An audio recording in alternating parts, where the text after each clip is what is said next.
আজকাল সংসারগুলোতে এক অদ্ভুত নীরবতা নেমে এসেছে। একই ঘরে থাকা দুজন মানুষ একই বিছানায় ঘুমায়, একই ছাদের নিচে দিন কাটায়, কিন্তু দিনের শেষে একে অপরের সঙ্গে কথা বলার প্রয়োজন মনে করে না। স্বামী স্ত্রী একসাথে আছে, কিন্তু পাশাপাশি নয়। দুজনের মাঝখানে দাঁড়িয়ে থাকে একটা দীর্ঘ দেয়াল, ভারী নীরবতা। না স্বামী স্ত্রীর মাঝে ঝগড়া হয়েছে, না স্বামী স্ত্রীর পরকীয়ার সম্পর্ক।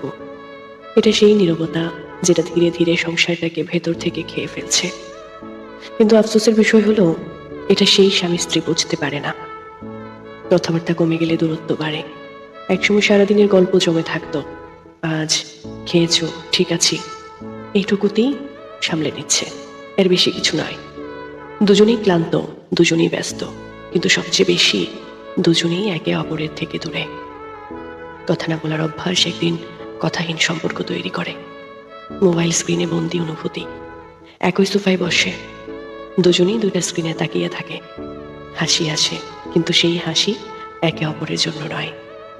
আঙ্গুল স্ক্রল করে চলে, কিন্তু মন আরেকজনের দিকে এক পাও এগোয় না।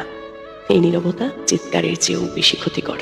হ্যাঁ, এই নীরবতা চিৎকারের চেয়েও বেশি ক্ষতিকর। কথা বললে ঝগড়া হবে, এই ভয়।